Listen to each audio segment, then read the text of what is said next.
Hello, folks. This is Alan Jones. Welcome to HiFi Chats number 15. My name is Alan Jones, owner of HiFi Buys, and I am so happy to have today with us Doug Henderson, who is Senior Vice President at JL Audio. How are you, Doug?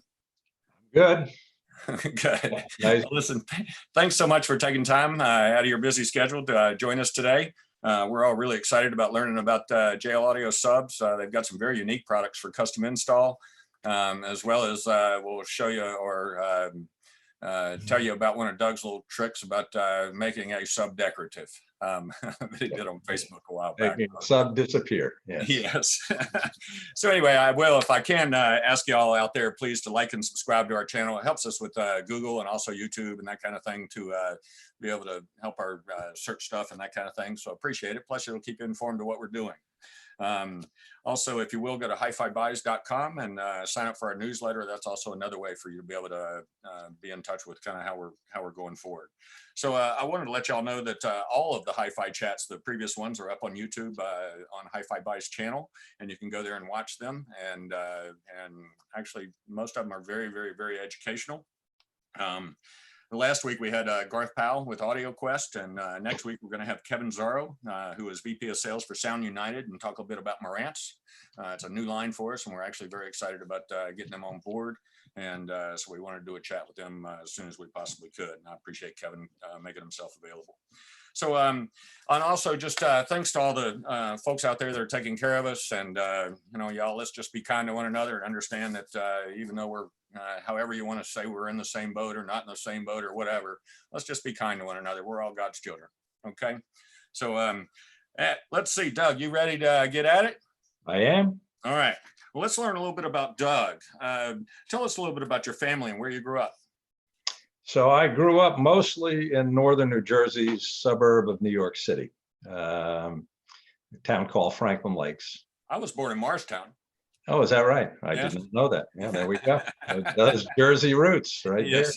there. Yeah, and I was actually born on Long Island and spent the last 30 plus years before moving down here to Naples, Florida on Long Island. So that's where we raised our kids. So yeah, mostly around the New York City area until we came down here. How many kids do you have? 2. Awesome. 29 soon to be 30-year-old son and a 31-year-old daughter. Yeah. It's hard to believe. Well, from what I understand, they're doing very well. So anyway, doing okay. So tell us a little about your hobbies. I know one of them that we see quite often. So I'm excited about talking about that a little bit. Yeah, no, photography's become a big one for me. Of course, music is sort of the core of my existence and always has been, both as a listener and as a player. I also enjoy just generally getting out in nature, biking, a little bit of golfing now and again. As I like to say, I'm a recovering boater. So I've been tempted. In fact, I've been visiting boat dealers recently. Yeah, I've been tempted to go back there. I don't know if I'll do it or not, but we did enjoy the boating thing for many years on Long Island, and of course now I'm in a 365-day-a-year boating season. So it is very tempting. Plus, we've got all the JL Audio connections into the boating industry. So. Well, that kind of makes it a little easier on you. Yeah, I can imagine you get hooked up in the right way. And I have a little pontoon boat with, believe it or not, JL Audio speakers in it. And I was actually out on it on Wednesday. That's great. That's great. Yeah. Yeah, I took a little HiFi out and he just had a ball. He's starting to warm up to the water a little bit. So I'm real excited about that. Yeah, quick little boating digression. I went and looked at a boat this weekend. Very nice boat. And it did not have a JL Audio system. So of course I didn't reveal who I was or what I did. I just commented, well, it's got the wrong audio system.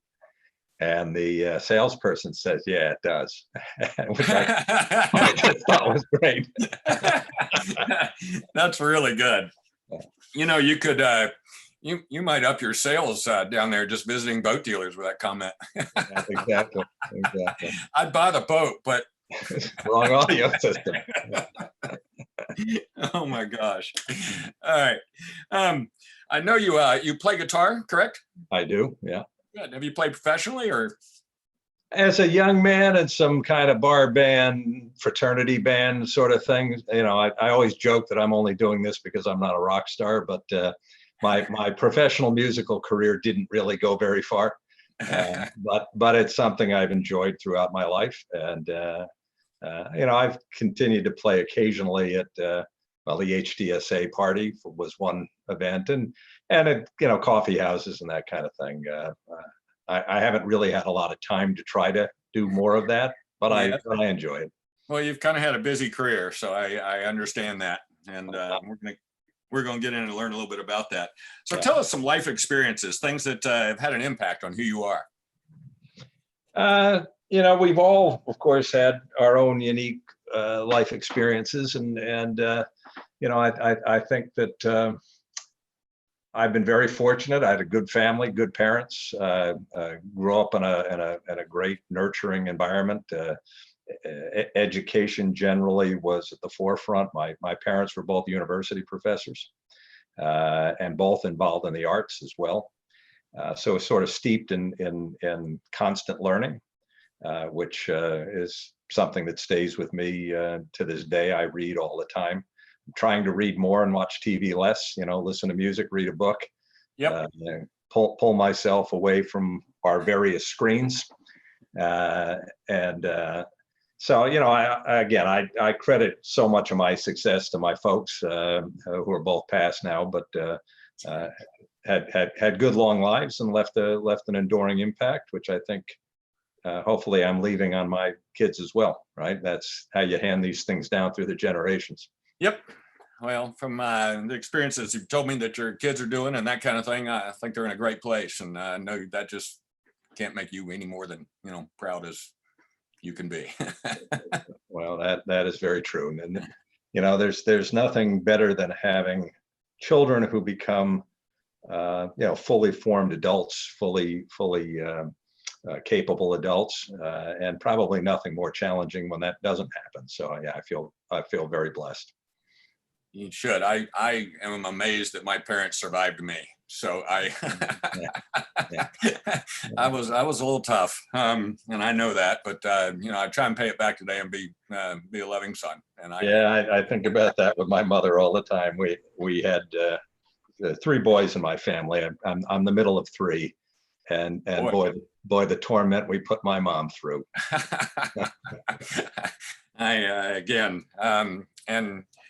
And it'll be funny to watch your kids or your grandkids do the same thing with them. So it's interesting. I mean, there's no instruction book, and it's amazing how different 2 people can be, or 3 people. I have one older brother and older sister, and how different all 3 of us are, and yet grew up in the exact same environment. It's just it's pretty amazing. That is very true, and I've said that about my own 2 kids who, they're only 22 months apart, and absolutely grew up in the same environment, same household, same parents. And although they're both wonderful people, they are very different. And what was interesting to me is they were different from birth. My son was a sleeper, just things like that, right? My daughter was never a sleeper. We could never get her to go to bed. And that continued on through their lives. My daughter's a night owl. My son still turns in relatively early. It's interesting the way we are wired in a certain way from birth, and the environment is certainly important, and nurturing is important, but we definitely have our distinct personalities from the moment we enter the world. Yep, absolutely. All right, so tell us a little bit about how you got into this business. So I would say that I was attracted to music from a very early age. My dad was a classically trained violinist, among other talents, and we didn't have any rock and roll records in my house when I was a young kid. I mean, none. The Beatles weren't of interest to my dad, interestingly enough, but he had a fairly large classical record collection. And I didn't know what the music was or what it was all about, but I can still remember as a young boy, and I'm talking, 6, 7, 8, by the time you were old enough to start getting into a little mischief, going through the records and just looking at the covers and going, wow, what's this about? Here's a cover image of waves crashing on the shore. What's that music about, right? And I would have to play it, and I found it absolutely wonderful and fascinating. And then because I was kid of the late 60s and 70s, you had to be a rock and roll kid. And I just got deeper into it from probably 7th or 8th grade. In fact, I remember we had an 8th grade teacher, and I hadn't thought about this in a long time, who for some of the kids, and I guess he counted me in this group, who could be a little bit troublesome on the playground, he started a music listening thing as an alternative to recess. And he was just deep into music. I won't remember his name now, but he had a reel-to-reel deck. And he would play a mix of the current rock music of that era for the kids who, you know, were interested and or might otherwise get into some mischief. And so that was sort of a formative experience in music. It was, you know, he was playing Deep Purple to us when I was, I don't know, what, 12 years old or something. Right? That's awesome. And so that just kind of grew. And in high school, I started trying to improve my hi-fi. Didn't have a lot of dough to spend. As I always joke, this was long before the age of parental indulgence. So my parents weren't going to buy me a stereo. And like a lot of people of my generation, I figured I could build a speaker. Couldn't build an amplifier, but I could build a speaker. So that sort of took me down that path. And you know, as the sound got better, the music got more important to me. I still was a long way from thinking about this as a career, because I didn't know you could have a career doing this. Right. Right. You could have a career as a musician, but I mean. Yeah. And the hi-fi business and the stereo business. But you know what happens is you meet people, and you learn. And I got a job in a hi-fi store, part-time job in Manhattan. And that was like one of those moments where my eyes got really wide and I saw all this cool gear and you know, again, still wasn't thinking of it as anything more than a job that was sort of indulging my interest. Mm-hmm. But I realized that there was a much bigger industry around me. And in those days, there were a lot of hi-fi stores, particularly in New York City.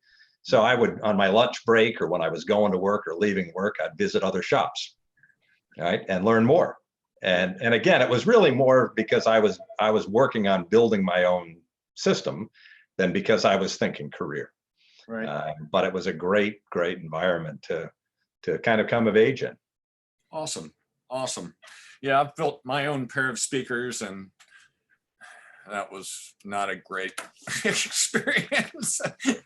Once I put all the effort out and realized how much money I had in it, and then put it next to something else that kind of slaughtered it, you know, I was biased at first listening to them going, wow, they're the greatest things ever. And then, you know, I'm not a engineer designer. Yeah. I know that. Solidly understood. It's hard work when you get down to it. I did enough of that for long enough to realize that you really do need engineering skills if you're going to do it well. And I do sometimes joke that if my parents had been entrepreneurs rather than educators, I might have tried to start a manufacturing business in those days. I was quite good in the wood shop.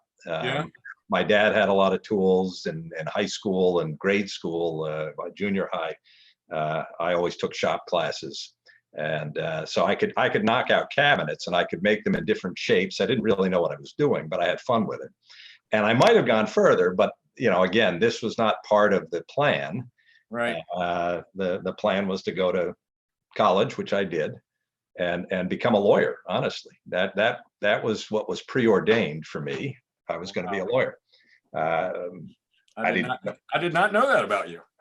I did not know why I wanted to be a lawyer, other than it was a profession and it seemed like a reasonable thing to shoot for. But yeah, when we look at the arc of my career, I went to the University of Virginia, graduated in 81. 81, for those old enough to remember, was a recessionary period. There weren't a lot of jobs to be had for English majors. And I had made up my mind that I didn't really want to go to law school because I couldn't figure out why I wanted to be a lawyer. So that's when I ended up with another job in retail for a company called Harmony Hut. Again, long gone. Harmony Hut was a Sam Goody's competitor. Okay. So sold records and of course at that point tapes and musical instruments and and audio gear, sort of mid-fi level audio gear. And I did that for a couple of years, became an assistant manager of the store I was managing. The company itself got into some trouble and were essentially failing. And that's when I decided I needed to cast around for another job, just a job, right?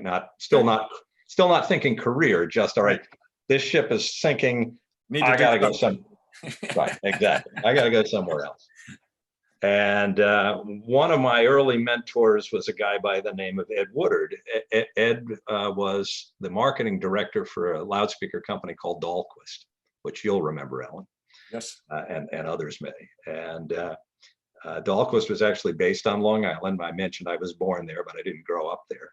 But I reached out to him, as I did a whole bunch of other people, and in fact, in some fields other than audio, because when you're on a sinking ship, you don't just shoot for one lifeboat, right? Yep. You might have to choose for more than one. Anyway, as it turned out, they had a customer service job and thought I would fit the bill. So I took that job, didn't pay very much, but I packed up my little Fiat Spider with all my worldly possessions, which would have been mostly records, and a couple of pairs of blue jeans, and drove from Charlottesville up to Long Island and started in there. And that's when I went to CES for the first time, 1983. Wow, 84 was my first. Yeah.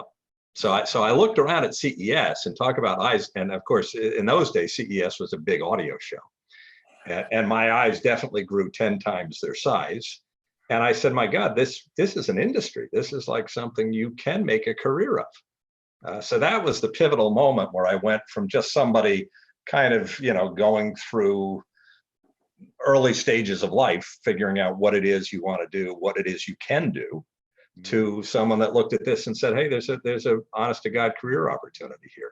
Well, and the beautiful thing about it is, passion for it is, the greatest thing you can have in whatever you do. And so it's wonderful that you had passion, and now your kind of eyes are being opened up to, oh my gosh, but CES is without a doubt one of the most impressive things you'll ever go see as far as electronics and that kind of thing. And now it's kind of, I think the Germany Munich show, I think, is pretty much the one that kind of takes that cake. But anyway, carry on. I apologize for interrupting. No, not at all. Now, from an audio standpoint, the CES in the 80s was very much like Munich is today. I took my fiance, who eventually became my wife, to the CES in Vegas when it was called Winter CES, and it must have been 80. We were married in 86, so it must have been 85. And we walked through the old Riviera there, room after room after room of people intently listening to stereos, and she was having trouble understanding that this was a business endeavor. Why would anybody do this? Well, it was like the world's largest dorm room with the best audio systems, right? I mean, it was just one giant dorm room, kind of dormitory environment. But it was, it was a blast to me. It was everything I had kind of dreamt of, through my early youth. Again, given my inability to connect as a professional musician, and I have to be a little bit thankful that path didn't work out, because it's so hard, right? It's so hard to be a working musician. Yep. That I was able to do something within the music space, very closely related, that could be a more stable career platform for me. So yeah, that's awesome. That's the roots of it. Yep, Dahlquist DQ10s. How many thousands of those did you sell, or tens of thousands? The DQ10 was one of those landmark products. Absolutely. Yep, without a doubt. That's awesome. So tell us a little bit about your first time, in front of a system going, or musically, just the first time you went, wow, this is. Well, the very first time was probably when I was, I want to say 13 or so. I had gotten a little receiver. It was a Christmas present, wasn't much. And it came with some very cheap speakers. And somehow and I don't remember how, I'd come across a pair of Electro Voice coaxial drivers, just the drivers. And I built a box for those drivers. And I hooked it up to my little bitty receiver and turned it on. And that was a wow. That was like, they were just so much better than what came with this thing. I could not believe it. Right. I was just blown away. Wow. So that was one of those moments where it's like sound quality really matters. And again, I was probably 13, 12 or 13, something like that. And I've had many of those moments since. When I was at Dahlquist, and again, just thinking back to those sort of epiphany moments, right? Mhm. You're referring to, I had borrowed some gear. Now, at that point, I was 24. I had a car, as I mentioned, a Fiat Spider, but I bought that thing used for about $1,000. And I had a little 13-inch black and white TV. But I was pretty deep into audio, so I had a very good stereo. But at Dahlquist, I was able to borrow things, and I remember going home with some Conrad Johnson Electronics big vacuum tube amplifier and tube preamp, and hooking them up to Dahlquist speakers that I had also borrowed. And I sat down and I dropped the needle into a David Lindley record that I haven't thought about in a long time. It was a really good sounding record.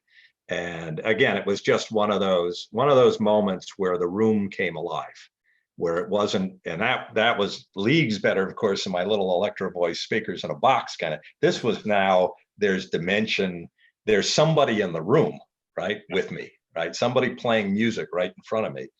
And that continued with other recordings that I played through that system that, you know, I look back in my mind, and again, I haven't thought about this stuff in, 30 plus years.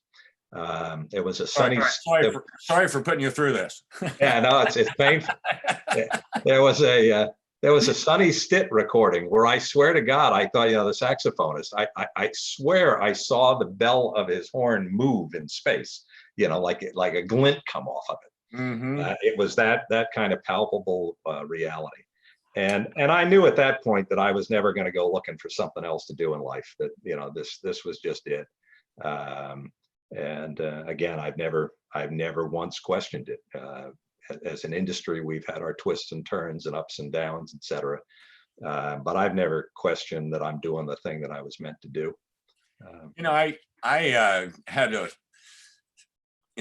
an epiphany where I walked into a store a bunch of years ago and worked for that store 2 days later. And it's, I knew at that point that I was firmly planted. And then, I don't know, it was 10 or 15 years ago, I was like kind of burnt out. And because the retail can be kind of tough on you and that kind of stuff as well. But I got a little bit burnt out. And so I was sitting there talking to my mom about it and so on. And it all of a sudden what came out of my mouth, but Mom, I don't know what else I'd do. And from that point on, I knew exactly that this is where I needed to be. And so it's the thing that I love about it is I'm a vivacious learner, as you are. And one of the things that I love doing is learning. And there is just no end to the sea of knowledge that is, available to us in this. And that's the thing that's always kept me interested. And I'm sure as you, as a young man visiting those stores, were asking lots of questions as I did. And I bothered an awful lot of people, and I had an awful lot of wonderful people provide me great answers. And it took me a little while before I could kind of smell what was correct and what was just kind of being blah, blah about and that kind of thing. And so it was, I don't know, I'm amazed that I've been able to work in something that I'm passionate about, really my entire adult life. So pretty awesome. Yeah, no, it's a blessing for sure. So tell me about a particular piece of music that moves you and why, and how did you find it? Well, again, I'm a voracious music listener, so it's very hard to think about one particular piece of music. It's been tough on everyone. Yeah. So I won't even quite try to answer that question, but I will share that as a teenager, I was a fan of a lot of English bands that never quite made it over here. And that wasn't to be contrarian, but I'd go to the record store and I'd flip through the bins and I'd look at, as we did in those days, the album covers, right? And an album cover and maybe some blurb on it would get your attention enough where you'd lay down the $8 or whatever a record cost. and give it a spin, give it a try. And so one of those bands I discovered that in America can kind of considered one-hit wonders is Thin Lizzy, Irish band. Many people consider the first great Irish band before U2. And over the decades since, I've kind of, as we all do, I've kind of moved in and out of listening to different things. And for some reason, and no particular reason, I was re-inspired to listen to some Thin Lizzy. I think what it was, truthfully, is I was streaming using Rune, and it serves up different Radio. tracks. You let Rune Radio go. Yes, crazy good. And it just reminded me, not that I'd ever really drifted away from Thin Lizzy, but it reminded me how much I liked their back catalog. We all know the boys are back in town. That's the one-hit wonder in the U.S. But they made many albums and it had many hits in Ireland and England and Europe. So I've been back into that, and I actually bought this book, which I saw, called, let's see if I can hold it up, called Cowboy Song, which tells the story of Phil Lynott, the bassist and vocalist, and it put a lot of new meaning behind the music for me. Oh, wow. So Phil Lynott was a mixed race, half black, half white. His mom was an Irish girl who went to the UK, went to England, had a brief affair with a black guy, got pregnant. She sent Phil, who was physically featured black, back to Ireland to grow up with his grandparents. She couldn't take care of him. Wow. So here's this young black kid in Dublin, where there were no young black kids. They didn't exist. He was a complete anomaly. Mm-hmm. And he grew up in that environment. And one of his buddies from youth was Brian Downey, the drummer.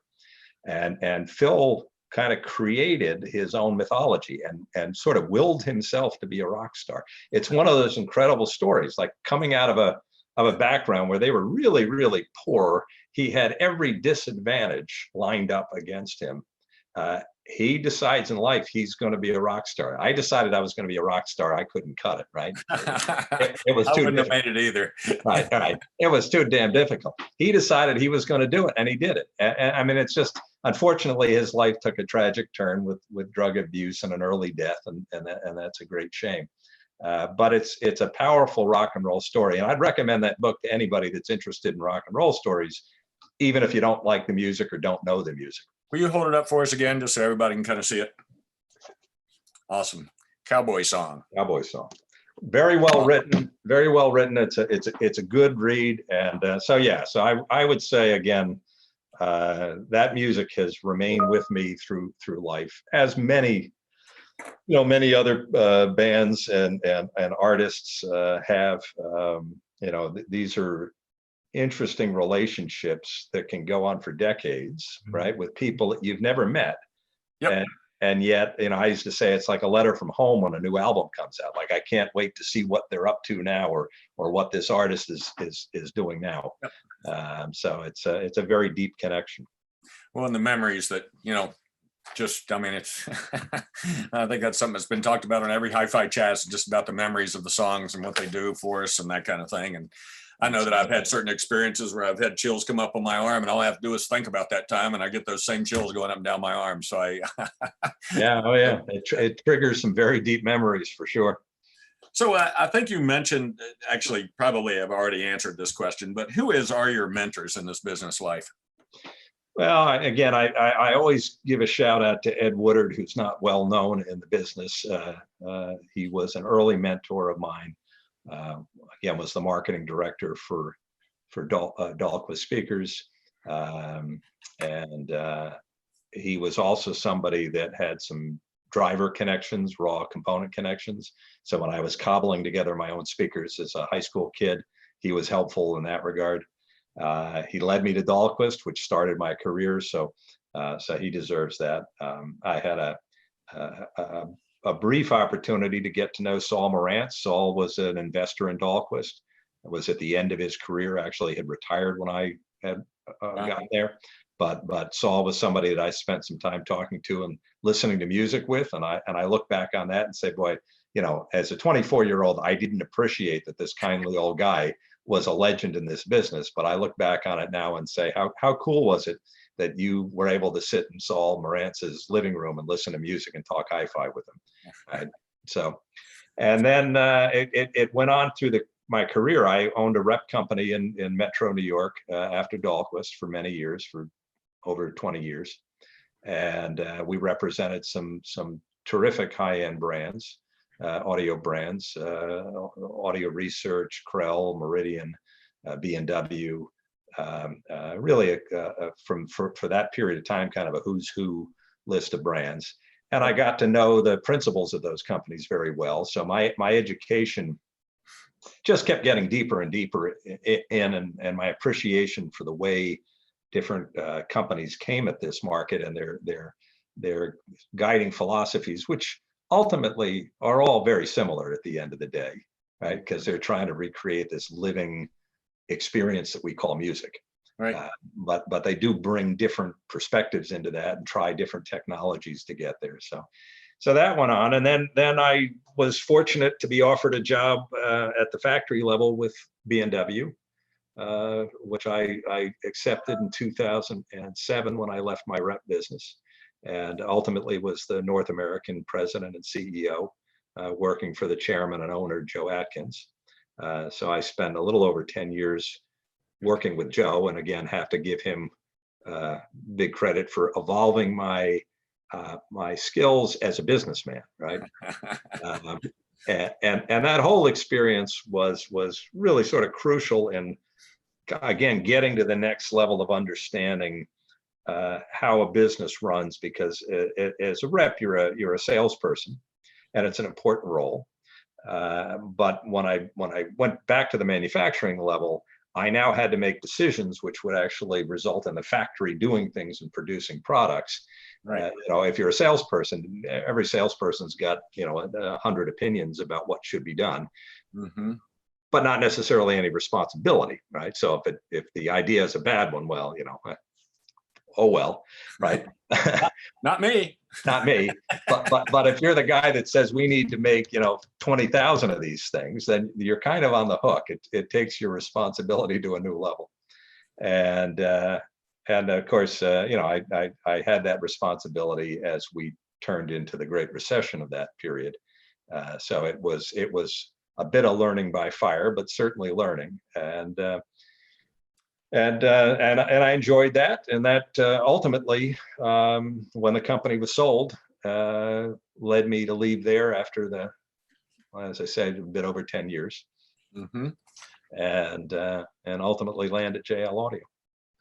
Well, I know JL is very happy to have you, and I'm a member of HTSA as well, and we're very happy to have JL Audio in that group too. So anyway, y'all's contribution is pretty awesome. So. So tell us, well, you already did really tell us about your path to JL. So let me give you a couple of minutes more on that. Okay, please. It's an interesting story. So when I was at B&W, we had a desire to improve the quality of our subwoofers. B&W always made perfectly acceptable subwoofers, but not great ones, right? And when I was running the North American business, I said, well, why are we taking a back seat in this category? We should be, top notch in this category as we try to be in other categories. So in part of the effort to figure out how we would improve our products, I shipped over to the UK development guys a bunch of subwoofers. Before I did this, I spoke to a whole bunch of our dealers, and I said, well, tell me, who do you think the best subwoofers are? Or what brand makes the best woofers? Excuse me. And I would say probably 70–80% said JL Audio, and specifically the F113. So I said, all right, I'll not just send one product over, even though I was hearing kind of resoundingly that it's the one you need to focus on. So I gathered up some other products from other brands and shipped them over, and then flew over to the UK a couple of weeks after they had landed, and the engineers would have had time to have gone through them. And the guys over there were generally pretty dismissive of competitive products. You know, they were very strong in their own right, and so they'd dismantle something and pronounce it rubbish and move on, right? In the case of the F-113, it was a different story. The basic reaction was, that's a serious piece of kit. Like, we don't really have anything like that in our arsenal. We don't have the amplifier, we don't have the driver technology. And I was hearing all kinds of things. It sounded like the white flag was being waved right from jump. And the B&W role, I wasn't very happy to hear that. You know, ultimately that did become the benchmark product, and the engineers there worked quite hard on improving the B&W subwoofers. I'm not going to comment at this stage of the game on how close they got, but suffice it to say that that experience really imprinted me with JL Audio. I didn't know that much about the company, truthfully, as a company, as a business.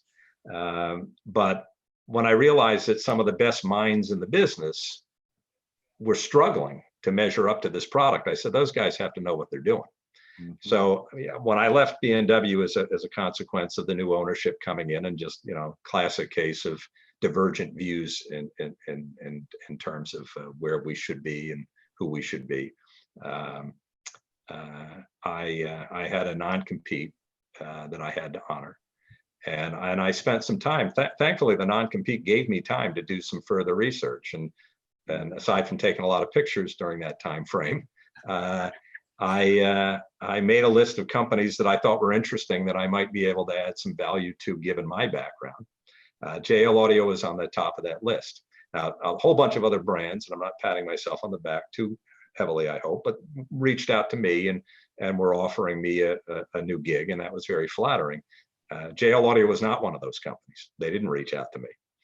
Thankfully, we shared a publicist, and I used her to sort of network in, and had a meeting with the key people, including Andy Oxenhorn, the company president, on a casual basis, on a sort of nothing ventured, nothing gained business. And I can tell you that, first of all, when I got to the factory in Miramar, I was blown away. Right? We tend to think in terms of boutique audio companies in 15, 20,000 square foot facilities, that sort of thing. JL Audio has over 250,000 square feet of factory in Miramar. It's big. So I was sort of blown away from jump with that. And then I sat down with a group of people, again, Andy, several of the key engineers, and we just sort of melded. Like, it just felt immediately at home for me, and apparently for them, since they offered me the job. And so that's how this thing got rolling. And I consider myself tremendously fortunate to have followed this path that's really gone quite smoothly. You know, when you have to make transitions in life, and at that point in time, I was 58 years old. So to start a new career, and not really a career, but a new job at that age, you know, you don't get many chances to get it wrong, and to have had an opportunity to get it so right, again, I just feel very blessed. Well, it's a great fit. I also understand down here how tough it is to be at JL Audio's level in this. I mean, y'all basically own the car stereo business, and I think in home theaters and also in a lot of good audio systems that we've sold around. I don't think I've ever sold anyone a JL Audio sub that they weren't overwhelmed by its performance, and that's quite honestly happens time and time and time again. And I know you hear that as well, time and time again. Yes. We only sell JL Audio, is what I hear over and over again. Well, that is pretty much where we are. I've got a couple of like Vandersteen subs and that kind of thing that are different for their own reasons, but outside of that, I'm pretty much a JL Audio guy, and you've heard that from me, and my customers have too. So if we can, I want to take just a minute and just do a little bit of housekeeping. I want to ask everybody out there, if you will, to like and subscribe to our channel there. Frankly, it's what helps us with searches and things along that lines, and helps build our channel. So we'd appreciate your help in that. Also, if you don't mind going to HiFi Buys and sign up for our newsletter, That'll keep you informed of what we've got going on. We're happy to have Doug Henderson here, the SVP at JL Audio. And next week, we're going to have Kevin Zarro, who is VP of Sales for Sound United. We're going to be discussing Marantz, which is a new line for us. Also, if you will, you can ask questions all you like. Chris, if you'll get that up on the screen, Chris is working in the background there, and finding if you can put that up on the screen so that people can ask some questions. And we're going to get into a little bit of a little more product directed here in just a minute. We've got one question right in front of that. And so, Doug, tell us a little bit about kind of the history of JL Audio. Okay. So first of all, JL stands for Jim Birch and Lucio Proni, the J and the L, who were high school and college buddies, whose path was much like mine, other than the fact that they did decide to start a manufacturing business when they were young men. The company was officially founded in 1975, and they initially were a retailer, speaker warehouse, and doing home products as well as car products. The car business started to become more front and center during that age of car sound off contests. Mm-hmm. And they tricked out a car using some woofers that they had built, and lo and behold, won. Now they probably weren't surprised in the actuality that they won, because they knew they had a really great product. But what happened from there is people were interested in using their components. So from the standpoint of moving from a retailer, it was really just the demand for these drivers that they had cooked up that propelled them into the manufacturing business.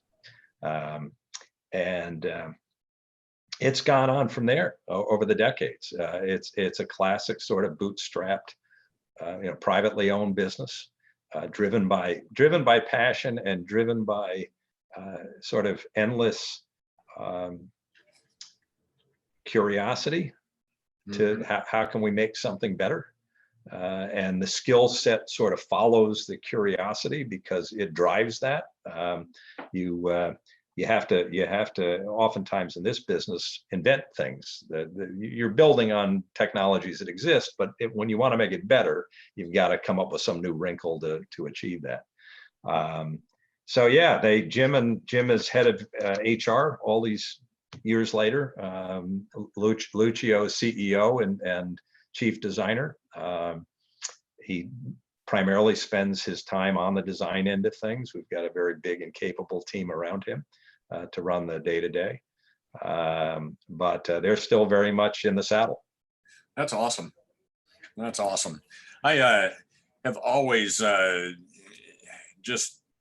again, when you have a company that's always trying to reach that highest potential, in other words, have the best value product within that category, it's extremely difficult to do. And when I look at and we're going to talk about D subs and E subs here in a minute, but when you look at the drivers that are in those versus the competition at that level, it's not even a fair fight. So anyway, we're going to get into that here in just a minute. So also on the history, how do you think the products has evolved as the world has evolved? Is it technology? Is it just, what are the things that have helped the products evolve and become better? So a lot of it is refinement. You mentioned the drivers. The drivers that are in our best products are very expensive components. When you look at them, God forbid you drop one on your foot, you're going to lose a foot. But yes, they're big, expensive parts. So certainly part of the evolution was how do we offer as much of that technology as we can at lower cost. And that drove a lot of new invention in terms of the E sub drivers and the D sub drivers. We also bought a company called Precision Power, which was a car audio amplifier company. I remember them. And we, as part of that purchase years ago, we hired or brought on board their engineering team. Those guys are still out in Phoenix, where Precision Power was based. And so we added a resource in terms of electronic design. And the net result of that was that our amplifiers have gotten better and better and better over the years. we recognized that DSP was going to be increasingly a key to getting better audio performance. So we brought in DSP engineers in-house. And a lot of those technologies and talents have been brought to bear on the car audio and the marine audio space, but also in the home audio space. So for instance, and I know we're going to talk a bit more specifically about the product, but our room correction system for the Fathom and the Gotham has gotten tremendously more sophisticated. It was an analog circuit back in the early days. It was a single band. In other words, it was looking at essentially one frequency aberration. Now it's an 18-band parametric digital DSP-based processor.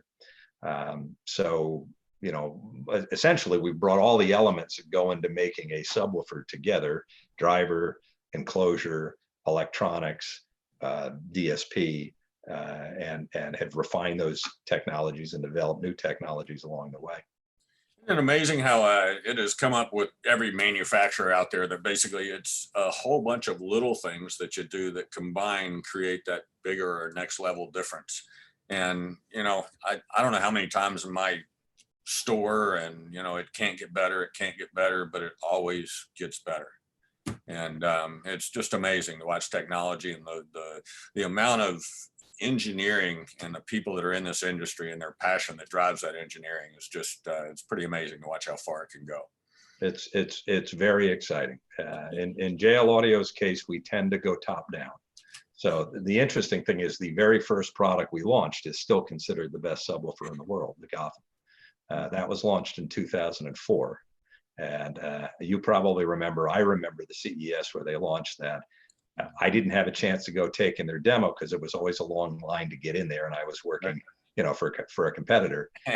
But I remember the buzz around it, right? Mm-hmm. And that's now 16 years ago. And again, although that product has been refined, it's still the best. So, you know, our challenge was to say, okay, and I think you'll see this again. We're gonna always aim very high at the inception, and then we're going to say, okay, how do we translate as much of that as we can down to lower price points? You know, as a mentality, that's the way we roll. Awesome. All right, so before we get too deep into the product range, what should be the next thing, tell me a little bit about what you think sets JL Audio apart from, you know, there's lots of subwoofers out there, but what do you think is kind of behind what puts y'all in a different place? Well, again, at the end of the day, the short answer is performance. As I mentioned, and dealers have confirmed and reconfirmed, just the best performing subs dollar for dollar. The way we get to performance, again, a lot of it has to do with the drivers that are JL Audio developed. There's a lot of unique thinking. There are patents involved, and it's very hard to get a patent on a dynamic driver. Dynamic drivers have been around for a century. So to come up with something that's significant enough to patent is very rare. So the sort of the heart of the system is the driver. And it, just as you said, a D sub driver is an impressive piece of work. And that's our least expensive product, under $1,000 with a D108. The challenge I always feel like with a D sub is that because there are babies, they don't get as much attention as the bigger models, right? So, but from a performance standpoint, they're just awesome.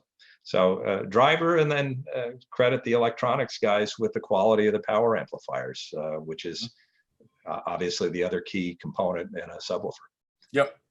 Well, these things get an awful lot of work, more than any other really component in just about any system. I mean, you got a cabinet that's getting beat to death. You got a driver that's getting beat to death. You got an amplifier that's getting beat to death.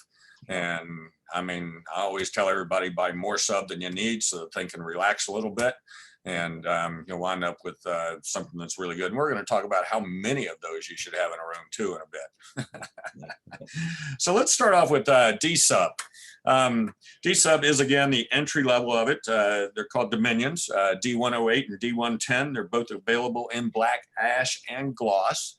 I believe the gloss costs just a little bit of a bump on the charge for that. But tell us a little bit about the D108. Yeah, $100 more for the gloss, so not much more. Mm-mm. D108, D110, I like to say are the obvious step ups from sort of the generic $500-600 woofers that predominate the market, Right. for a little bit more money. And I don't mean that in percentage terms, because you might be doubling your subwoofer budget, but in percentage terms. But Yeah. it's not much more than you would spend taking the family out to dinner on a Saturday, if you could do that, which Mhm. hopefully we'll get back to soon. Yes. Uh, Yes. and it's obviously something that's a long-term investment. Um, the D subs are just outstanding performers. They don't quit. They should quit. That D108 is an 8-inch driver. There should be moments where you say, oh, it's kind of reached its limit, it's straining, I can hear the distortion, and you really don't. The system stays under control. You can hit it very hard. I often feel like that if we stopped at the D sub level, we would still be considered a very strong subwoofer brand. It seems a little bit crazy, but just judged on the performance of the 108 and the 110. So again, $900 is the starting point for a D108, $1,100 for a D110, at $100 for the gloss finish. They do have a very useful feature, which I pressed into service. You mentioned at the top of the discussion, which is a wireless adapter. And we make a little product called the J-Link, which you can really use with any products. Even it's a full range system, so it doesn't have to be a subwoofer. But one thing that's cool about the D108 and the D110 is there's a little modular plug, an RJ6 connector, Ethernet style connector, that provides audio signal and power. So you don't need a separate little wall wart power supply to get the signal from the sending unit at the head end. Okay. And so it makes it a very convenient way to put a subwoofer into an existing zone of audio. Let's say you've got a multi-zone system, as people often do with a pair of in-ceiling speakers, which was my scenario on my outdoor system down here on the lanai, which is a covered space in our home. And a pair of 6.5-inch in-ceiling speakers, perfectly nice, but it's a 6.5-inch in-ceiling speaker. It doesn't make a lot of bass. and can't play very loudly. And because it doesn't make a lot of bass at low levels, it was not very satisfying. And more often than not, I'd listen relatively quietly than I'd crank it up, because it's outdoors. I don't want to bother anybody. Right. So I added the D108, and it just transformed the sound of that system. It can be a party system when you want to party, and you can play it quietly at night and just really enjoy the heck out of it. Well, I remember how excited you were because you put it on Facebook, and I did. remember seeing that. And so let's just cover the little thing that you did there, because I thought it was really, really clever. Tell us about, because everybody's always talking about, I don't want to see subs. So what did you do on your patio so that you could not have the sub out there? Yeah, so there are, and I've heard that feedback, of course, there are environments where seeing the sub makes perfect sense, and there are environments where seeing a black box doesn't make sense. So on my patio, it didn't really make sense to have a black box sitting next to my outdoor kitchen. And I truthfully followed my wife around for a time. She'd go out, we're relatively new in this home, so she's still furniture shopping and looking for knickknacks and things to finish out the decor. And I'd trail behind her looking for something that was subwoofer size that I could make as a cover, like a subwoofer cozy, right? And I think we were in a Home Goods. I found a basket that was appropriately sized, woven, so it was very open in terms of its acoustic properties. And I thought, well, that if I flip that over the top of it, it's going to look like a little end table that covers the woofer. And since we have woven furniture out there, woven, seat backs and such, I thought it would be a consistent look. And lo and behold, it was so consistent that when I put it out there, my wife wasn't home. She'd gone up to New York for a little bit.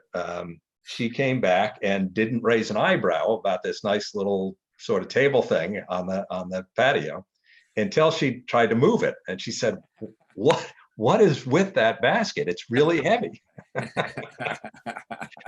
There's a subwoofer inside. Didn't you notice how much better the sound was outside?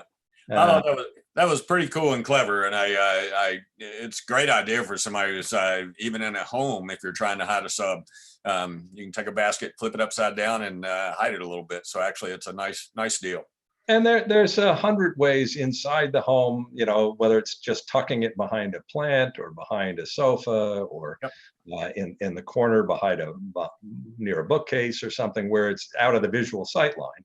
And Yep. again, with the J-Link, if you've already got distributed audio in that room, you take the sub out from that distributed audio connection and drop the sub in wirelessly. It's a very quick setup, and you'll change the sound of that room tremendously.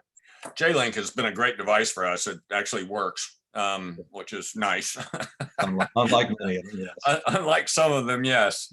So, and again, what he's talking about basically, as opposed to having to run its wire for a sub, this will actually transmit the sub frequency to the subwoofer, and so you don't need to run a wire for it. Obviously, the sub still needs to be plugged in, but outside of that, it's a great way to be able to also move a sub around in a home to figure out where's the best spot for it too. So I know we've used them for that for location. Okay. One thing, we moved from D subs to E subs, and they get a little larger, a little bigger, a little more expensive, and also a lot more performance. So tell us a little bit about what we get when we go from a D to an E.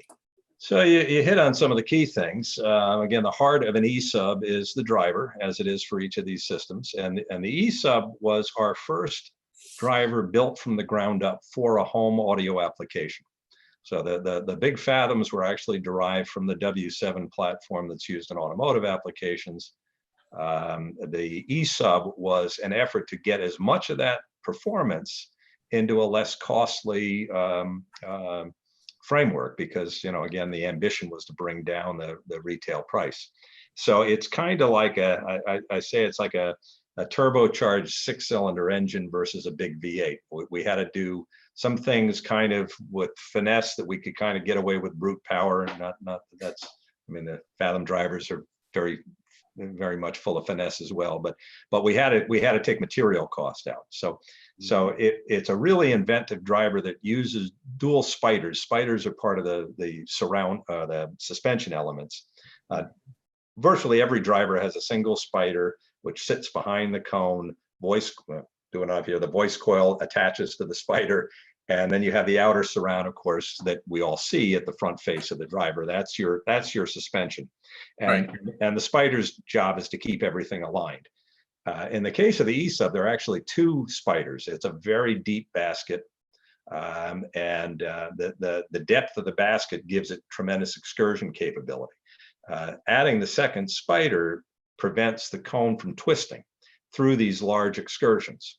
Although the magnet is scaled down from the W7 that's in a Fathom, the kind of power and excursion you can get is not at that level, but it's not too far off either. Right. So it's a really unique driver design. I always say that if the E112 was the best home subwoofer we make, we would be a first line home subwoofer company. Yep. Because it performs at that standard, and a pair of E112s will just blow most people's minds. Yep. It'll eat a room up. Yeah. So you, from moving from D to E, you get that more highly evolved driver. You get a bigger amplifier, as you said. You get a two-way crossover in the E subs, which is important. We were talking about how much abuse a subwoofer takes, delivering that massive energy at very low frequencies.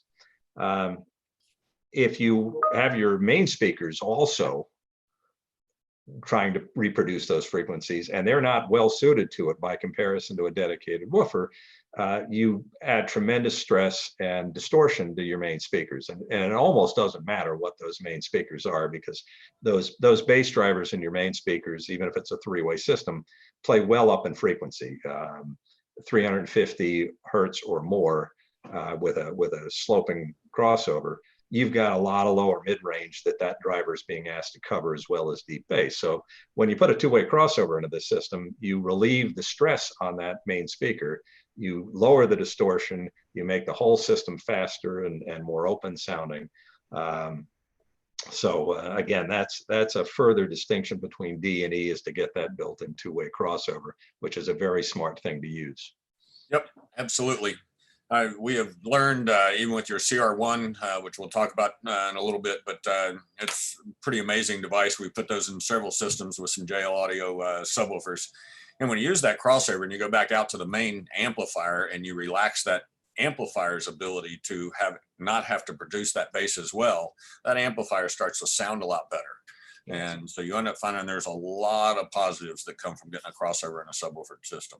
Absolutely. And I have no problem saying I don't think there's any system that is not absolutely improved by a proper subwoofer setup in the system. I can't think of a single one. The tricky bit is to get a proper setup and a proper woofer. There are certainly a lot of inferior woofers and inferior setups that can muck up the sound of a full range system. And I get that that's where the reservation comes from on the part of many people. They've heard it done poorly. But when you hear it done well, yeah, I don't care what it is. And I've certainly in the last couple of years have had the opportunity to integrate JL Audio woofers with what are considered the finest speakers from various brands out and around, and have made every one of them sound better, and not a little bit better, like markedly better, right? Yep. There is a right way to do it and a wrong way to do it. Right. And I've certainly learned some things from you folks with some of the testing procedures and that kind of thing, and setup procedures that I've learned from you guys. So I follow their directions. They're right. So we're going to talk a little bit about some different things in subs. So we have sealed versus ported or passive radiators. Tell us a little bit about why JL Audio does what they do in building all sealed subwoofers. Well, and there's only one exception to that, which is the in-wall 8-inch system, Yes. which is a vented system. Mm-hmm. But I think pretty well everyone would agree that distortion is lower in a seal system. A port introduces another sonic element, but it's not in time with the main driver. It can't be, right? It's following the driver. It's tuned to a certain frequency or frequency band. Right. So there's a timing issue. There's a noise issue because it's just air. It's not controlled. And it's a bunch of air. It's a bunch of air. And there are ways to treat the port to lower the turbulence, to try to lower the chuffing sound. Like, again, the simple analogy is blowing over the mouth of a bottle. You can produce a bass frequency, but it's not a very well-defined bass frequency. There are things that you can do to manage that, but ultimately that's the problem. A passive radiator is an attempt to manage that, because now you have a cone surface that in theory you have some control over based on the suspension and the weight of that material, et cetera. But you're still going to have the timing issues. So right. Ported and passive radiator systems serve a purpose. You're trying to kind of get more for your money in terms of output, but at the penalty of increased distortion. So all of our in-room systems are seal systems. The challenge with a seal system is you don't get that extra help. Right. You need a proportionately more robust driver, proportionally bigger amplifier. If you're keeping the enclosure size as small as you can, and that's a lifestyle thing. You could make them the size of a Sub-Zero, but most people wouldn't have a spot for that, right? So you're trying to keep the size down in the bargain. So again, you need a very powerful amplifier, and you need a driver that can absorb that power and cool and managing heat in those systems. And that's what some of our patents deal with. Is a big challenge. So it's just harder at the end of the day to design a very high performance sealed system. It's easier to get more output from a ported system, but we're about the performance thing, less about the output thing. And again, the exception is the in-wall 8, where at the end of the day, to give, because that is a stealth product by its nature. So to enable it to have the output that we wanted to get, the ported system actually was the right path to go. Yep, well, we've installed those. They sound fantastic. They're pretty amazing. Yeah, y'all have won, I think, lots of accolades all over the world for that thing. I think we've got a couple of houses where we've installed them, and it just you know, when you have that warmth in a room and you can't see it, it's pretty amazing. And we're going to talk about that here in a bit. That's the IWS system. And so we will get there. So in general, you do a sealed box, much more difficult on all the components, have to have higher quality components. And it's all because we're trying to basically not have the additional output from ports or passive radiators. Correct. That's a simply said. So I would go on that. So let's talk about how many subs should go in a room. Well, at least one. Yeah. at least one in every room. Here's the kind of the skinny on that is that you can optimize one sub in a room for one seat, usually pretty effectively. So if most of your listening is solitary, one sub can be made to work very, very well. If you want to broaden that sweet spot, if you want to have more than one seat in a room work well, that's where two subs offer a big advantage, because they're driving the room from different physical spots and therefore loading the room differently. There is certainly a further advantage in that they don't work as hard for a given level of output. So you actually reduce the distortion in the individual subwoofers as well. And so two is usually a very nice improvement over a single. Again, certainly if it's more than optimized for one seat, but even beyond that, just for performance. And frankly, I think that having the pressure wave come coincident with the main speakers, i.e. align with the left and the right main speaker, yields a better result in terms of imaging and the sense of space and scale as well.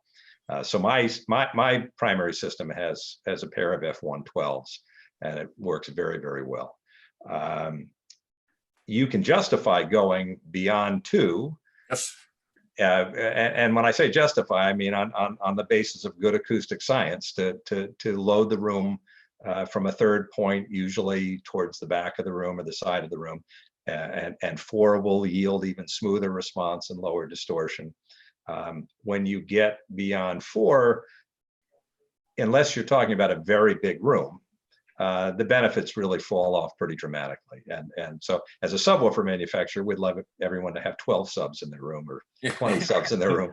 But I would say, again, you can make one work quite effectively, but two is way better. It's more than twice as good as one. And three continues that performance improvement. And by the way, you don't necessarily need to use as big a sub if you're looking for the fill to even out the back of the room, let's say, or to create a broader sweet spot. You could have fathoms up front and an E sub or a D sub in back, or oftentimes what we see are mixes of and dedicated theaters of fathoms up front, the in rooms, and the in walls or the in ceiling used to fill out the back of the room. And that can work very effectively as well. I remember being out at Harmon's Luxury Division, and had the pleasure of spending quite a bit of time with Mr. O'Toole, and his thing was basically the way to make sure you get frequencies flat in a room is to have four subs in a room. And he said, but if you can get to two, you solve most of those issues. And so we basically here at the store pretty much talk about pairs of subs and almost everything that we do. To say we'd never sold somebody a single sub would not be true either. So I I agree with you that we can normally with careful consideration and placement, you can get one sub to do quite well again for one seat. But when you start adding other seats, then when you start having the anomalies, and that's when people start turning their subs up and down all the time. Yes. And so what we don't want to do is be adjusting our system all the time. Let's listen to it. Yes, yes. Well, the one sub thing I think took root because of the 0.1 channel in home theater. Well, yep. And people misinterpreted 0.1 as meaning one. You know, a 5.1 means 5 speakers plus a sub, that sort of thing. And of course, we know that the 0.1 just was referring to the dedicated bass track in some, but not all movie soundtracks. It was not referring to the number of subwoofers, which in a commercial cinema, you might have 6, 8, 10 individual subwoofers. So all being fed by that one dedicated LFE track. But unfortunately, in sort of the popular thinking on the residential side, 0.1 got translated into 1. Yep. And Floyd Toole is certainly right. 2 is again a big improvement over 1. And 4 is probably the ideal number, if not always the practical number. Mm-hmm. Absolutely. All right. So where are your products built? I know that answer, but help inform folks here. So I mentioned earlier on that we have about 225,000 square foot of manufacturing space in Miramar, Florida. Miramar is west of Lauderdale, about 20 minutes west of Lauderdale. That is our corporate headquarters and our primary manufacturing facility. So all the home subwoofers are made in Miramar. Okay, awesome. Awesome. Now we're going to talk about some of my favorite products that I've sold a bunch of. And at the very top of that chain is a thing called a Gotham. I remember we had to go to our local health club or exercise club down here and get a couple of guys that were doing the training there to help us move these things to a customer's house. I think in the box, I think they're 410 pounds each or something right in that area. The experiences that our customers have had when they've bought 2 of them are unlike anything that I've ever been in or elsewhere. It's a religious moment. So anyway, tell us a little bit about the Gotham. So yeah, and I agree. I thought you were going to tell me that you spent 6 months working out before you made that. No, I spent 6 months talking myself out of doing that. Yeah. Our creative director just approached me, and we were having a conversation about doing some interior photography, and we've added a number of interior shots with our products. And he said he was looking for a location for the Gotham. I said, okay, so what you want is a first floor entrance with a ramp. Yeah. That's the key criteria. Yeah. Again, it was the first subwoofer the company launched, and it's in its V2 generation. Launched as a V2 5-ish years ago, I think. But from the moment it was dropped into the world, it was the best subwoofer available. And it's gotten better since then. So 13.5-inch W7 drivers, our best driver across everything we make. 4,500 watts of dedicated power. The DARO 18-band PEQ is part of that circuit. It just doesn't have any limits. As you said, it can do anything you throw at it, and which doesn't mean, incidentally, that it can't play very quietly. It will not distract you when there's no real content there. But when there's content there, it is an oh my God kind of moment, whether that's a movie or music, and it can play any genre of music. There's a lot of bass content now in popular music. Because it's electronic. So one of my favorite bass demos is a track by Beyonce called Partition. Yes, we played that here. Yes, which, there you go, exactly. You're aware, I think, that my son was visiting, and my son is 29. So he came down and he was playing some music of his generation, which again has a lot of electronic bass. And I was amazed at how deep that bass is. So, it's not, I guess the point I'm making is all about pipe organ music or something, right? There's a lot of deep bass and a lot of different content these days. And more than we think. Yes. I mean, there's tracks out there we played and played and played, and then all of a sudden you have a system that's truly capable of getting down there. And it's like, wow, yes. Where'd that come from? Yes. Yeah. My guess is that a lot of mastering engineers and recording engineers don't even know how much bass they're capturing because their playback equipment doesn't go that low. Mm-hmm. So the Gotham really is a one and only product. I've said that if you were to come up with a top 10 list of audio components of all time, if you were being fair, you'd have to have the Gotham on it. It's a singular achievement. And it is the achievement that everything else we've made subsequently has been measured against. That set the standard for the company. So how much of that can you get in an F212 or an F113 all the way down to a D108? That is our internal benchmark. Tell us about the enclosure for the Gotham. So it's a fiberglass enclosure. It's close to 3 inches thick. You mentioned the weight. It is just shy of 400 pounds, the complete system, and the enclosure obviously is a big part of that. The enclosure's kind of made like a high-end boat hull. It's a hand laid up process in a mold. Fiberglass is laid in layers and cured. The process to get a single enclosure from start to final polishing takes over 4 weeks, close to 5 weeks. Wow. There's a lot of cure time involved in that process. So it's not a fast build by any means. What would be a little bit surprising, I'm sure, to a lot of people, is a subwoofer that sells for $16,500 is a product that we have trouble keeping in stock. Yep. You know, they go out as fast as we can make them. I'll tell you what, if anybody's ever heard them and you're in the market for a sub, you're going to own them. Yes. I mean, they're just, it is one of those experiences you will never, ever forget. So I always say that base is the reality. Base is the part of the spectrum that we feel as well as hear. And when you want to take something out of the kind of reproduced sound level, getting base right, and it's hard to do that. Hard to do that because the physics are so challenging. But getting the base right is whether it's an explosion. I watched the movie Greyhound, the new Tom Hanks movie the other night. I mean, you know, I haven't seen that yet, but I can't wait. Oh, it's awesome. And I have, as I mentioned, F-112s, not Gothams. I can only imagine what that movie would sound like with Gothams, because with F-112s, it was just, you know, it was an all body experience. You were on the bridge of that ship with Tom Hanks, the captain, plowing through those waves and bombing submarines. It was incredible.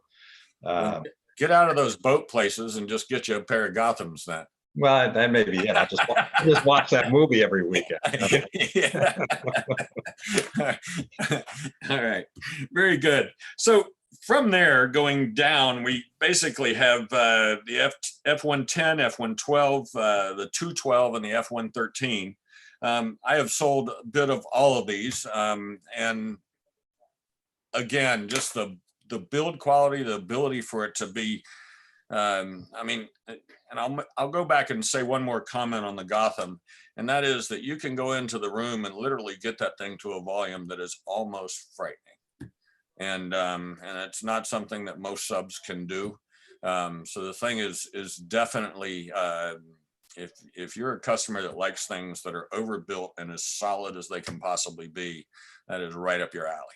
Yeah. And because I mean, tell you, that thing can really, really go, and it sounds absolutely fantastic. So, but the Fathoms are using similar driver technology, or at least in the F-113. I know that I have a driver down here of that's the 12-inch. And it's basically on a board that y'all gave me so that we can actually show people the driver and the voice coil and that kind of thing. In these drivers, there is so much venting and cooling and that kind of thing. And that's the thing that I think was most impressive. I know there's a gentleman here, I believe in Gainesville or Cumming up here, that actually helped design that driver. And because he came to the store many years ago. But anyway, I just, what can you tell us about the Fathom line? And I know with all the V2 that's in it, with the DSP and equalization and that kind of thing. So please help fill us in. Yeah, so the Fathom is a direct, there's a direct connection to the Gotham in the Fathom models. They all use the W7 driver platform. That's our best driver. The motor is bigger in a Gotham driver than the F-113. They are otherwise 13.5-inch drivers. They all have the overroll surround, which is one of the patents we hold. You'll see the big fat surround, but beyond the fact that it's very big and provides tremendous excursion capabilities, better part of 4 inches peak to peak, it uses the full circumference of the frame. That's why it's called the overroll. Most drivers, the cone sits inside the frame. Right, so you're losing that frame area, which can be 1/2 inch, 3/4 of an inch around the circumference of the driver. In the case of the W7, it's going all the way to the absolute edge, and then it's clamped around that edge. So it's a really unique, which is why we got a patent, of course, technique to maximize the cone surface. And So that's, in reality, you have others out there with 15s that probably aren't getting as much surface as you're getting out of a 13.5 inch driver. well, that's exactly right. So proportionately, every one of those, when we say an F-110 is a 10-inch driver, it probably is closer to a 12-inch driver in other systems and so forth. Um, and each one of them has the big motor assembly. It's just a lot of power, big voice coil, very robust voice coil. Again, another patented. There are several patented techniques. In fact, I believe there are 7 patents on that driver technology. Have to do with heat management. Because the least powerful, the F-110, is an 1100 watt amplifier up to 4500 watts with the Gotham. So a lot of horsepower is going through those things. That means a lot of heat is building up in the coil, and you've got to manage that. So again, more commonalities than differences really between each of those systems. They're just scaled down as they get smaller. They're sort of just miniaturized versions of the Gotham. They don't use the fiberglass enclosure. The Fathoms are a very rigid and rigidly braced MDF, very non-resonant enclosure, but not the fiberglass. Again, they have the same 18-band DARO parametric EQ in common with the Gotham. The performance envelope for each, there's been several reviews of the F-110, and another one that's due to publish any day now, attest to the fact that even at the F-110 level, this sounds like a full-on Fathom level product, not like some sort of a miniaturized, cheapened version. Now, of course, you get a little bit more headroom, you get a little bit more extension as you go up, but you're giving up a lot less than you would think, all the way down to the F-110. Yep. The reviews on the F-110, by the way, congratulations on y'all. I know that thing disappeared for a little bit and came back, and I like its size. It's also a really good sub that you can put 2 in a room and do that pretty comfortably. And having, again, the DSP, the DARO, or DARO, apologize.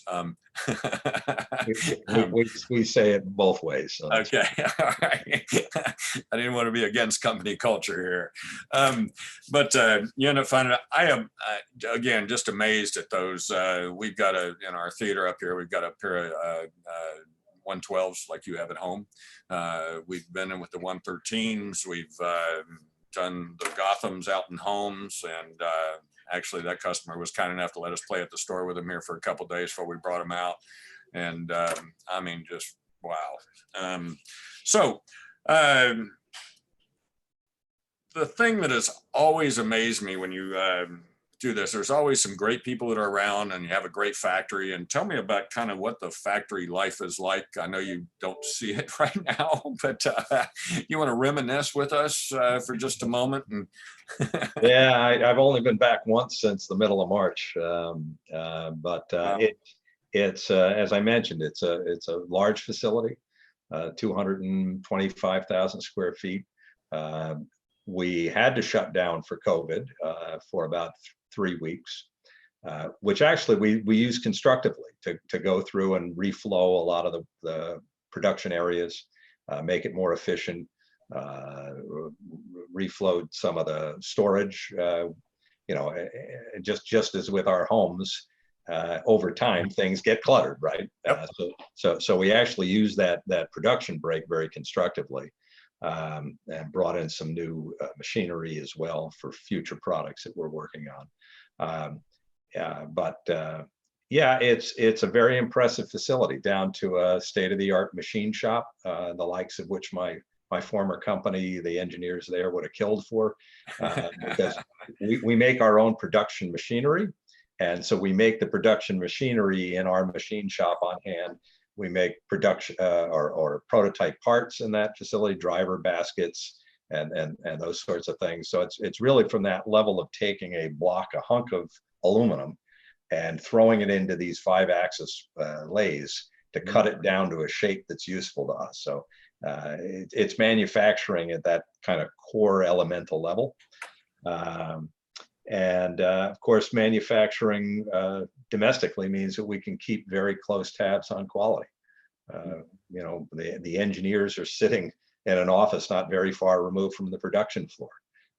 So it's the right way to do things. Now, we do have manufacturing partners for electronics abroad. That's kind of a requirement today in this business. The supply chains are not domestic anymore. Right. So it would be a big challenge, except in a very small production way, to do electronics domestically. But those partners are tightly integrated. We design our own test equipment, ATEs, automatic test equipment, automated test equipment, that gives us through the web, gives us a real-time connection to QC. So even when something's not being made in our facility, we're monitoring it as if it's being made in our facility. And our contract manufacturer can't print a label to finish that product until it's gone through the test process. Wow. That's pretty cool. Yeah. And so one of the nice things about this open world and the internet is gives us an opportunity to kind of watch things everywhere, as we all have over the last few months. Yeah, well, I mean, think about this meeting. You're in Atlanta, I'm in Naples, Florida. There are people perhaps from all over, and we're communicating in real time. So yeah, it's a changed and more efficient world in that regard. There's no doubt about it. I promised myself when we went into this thing that I was going to come out better than I went in, and we without a doubt are doing that. So I'm very excited about that.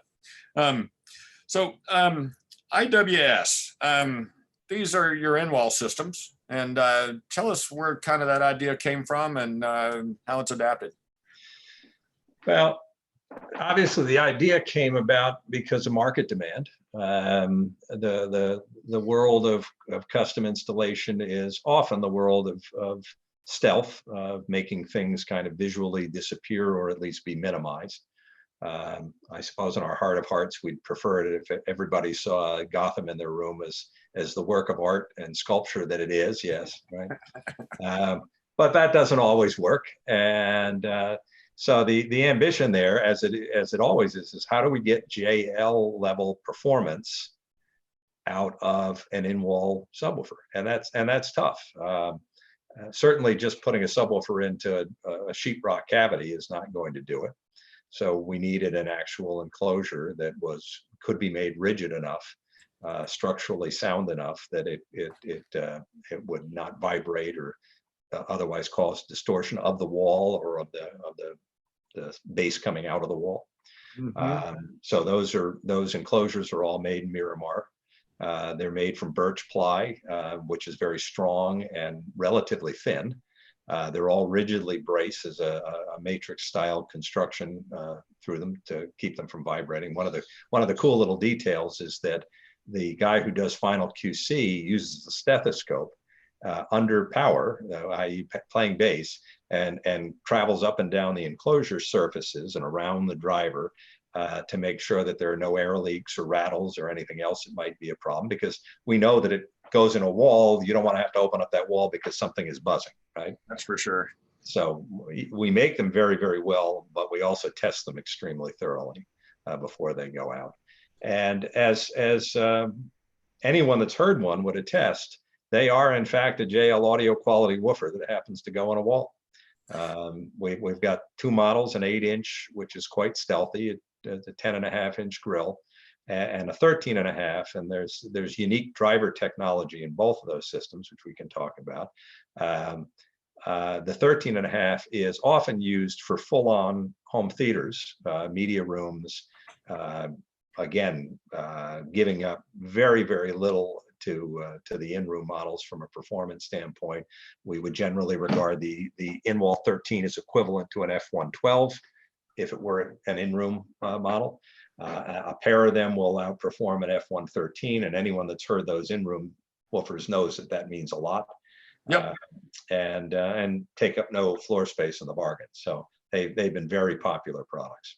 What is amazing to me is, as difficult as it was to make the W7 driver, to try and get that same kind of driver technology in this wall that you have, and to be able to allow it to have excursion and cool and do all these other things. I mean, an absolute feat of engineering.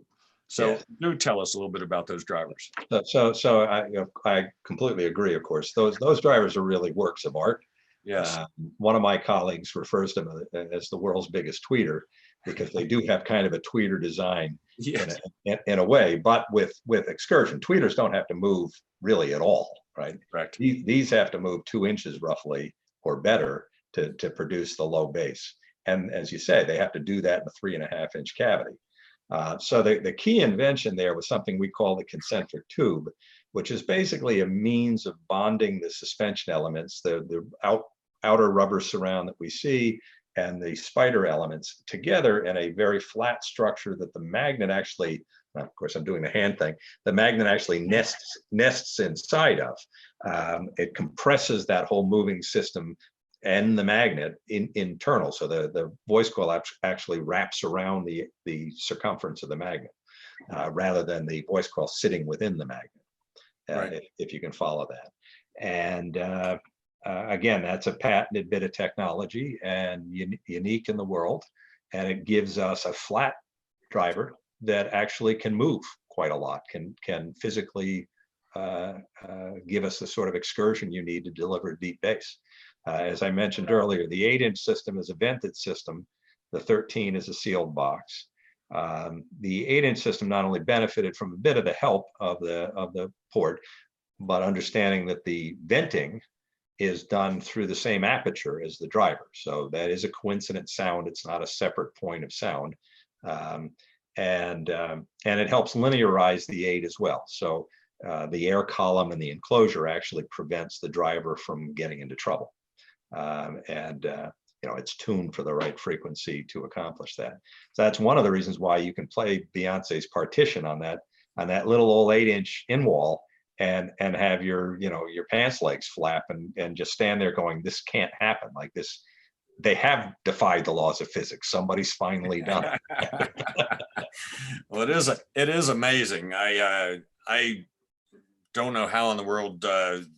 I just look at those drivers and it's a bewilderment of design, or I should say feat of engineering in that regard. Really one of the cooler things that's out there. One thing that's nice about it is, listen, if you get the bass right in a room, then it basically makes all the music right. And what you end up finding is that to be able to have bass in a room that you don't see at all, that's actually what JL has done, and they can do it actually at any output level. So it's, again, a really, really great place to go for stealth bass. Yeah. So. And one of the things that people come to quickly appreciate with a JL Audio subwoofer in their system is that it is musical. It is about aiding the music experience, whether that's a zone of distributed audio or a primary high-end system. It's the same experience. It just makes it better, more fun to listen to, more engaging. Low levels, high levels. People often think that, well, I don't listen to music that loud, so why do I need a subwoofer, or why do I need 2 subwoofers? Mm-hmm. Well, the truth of the matter is, if you get the bass right, you can listen at much lower levels and find it to be a very satisfying experience. It's not just about playing it loud. Now, sometimes you want to play it loud, right?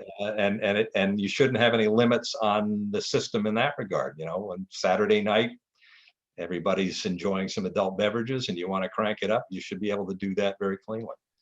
I think that's one of the things that, you talk about bringing the volume down. Well, when you have basically warmth and strength in a system, normally you do play it at a lower volume. And that's the biggest complaint that I get from people is I have to turn it up so I can hear my system. And that means that there's some lack of power supplies, lack of bass, that kind of thing in the system in almost all cases. And, if you're in that situation, we'd love to help you out of it. And I'm sure that Doug and I can figure out something to do to take care of the problem. So. Yeah, absolutely. All right. So I just want to do a quick little housekeeping here, and then we've got a couple more questions. So I want to ask y'all, if you will, out there, please to like and subscribe to our channel. It helps us out, quite frankly, on the search engines and that kind of stuff. And if you will, go to HiFiBuys.com and sign up for our newsletter. It'll keep you informed of what's going on out there. I want to ask everybody to thank all the folks that are out there serving us at this time, and also be kind to one another. Okay. Also, Chris, if you will, put out there where folks can ask questions. I know we've got a couple of 3 questions already, so excited about getting on with those as well. But all right, so you have a crossover that I've sold quite a few of, and actually have one actually that's being installed right now. It's called a CR1, and it's kind of you know, the way that y'all put it on your website is one of a kind. So let's talk about what makes that what it is. So the CR1 is a crossover designed to be used with Fathoms, with the Gotham. It could be used with anything, of course, but it's sort of the natural companion of the Fathom level product. And it's an all analog product. It doesn't digitize the signal. It was done that way, I think, in part because of the apprehension that traditional traditionalist audiophiles have about digitizing their signal. I do think that the quality of digital circuitry and A to D converters is leagues beyond where it was a generation ago. But it's an all analog product, so it's a purist product in that regard, and it gives you the ability to tailor the handoff of the woofer to the main speakers very precisely.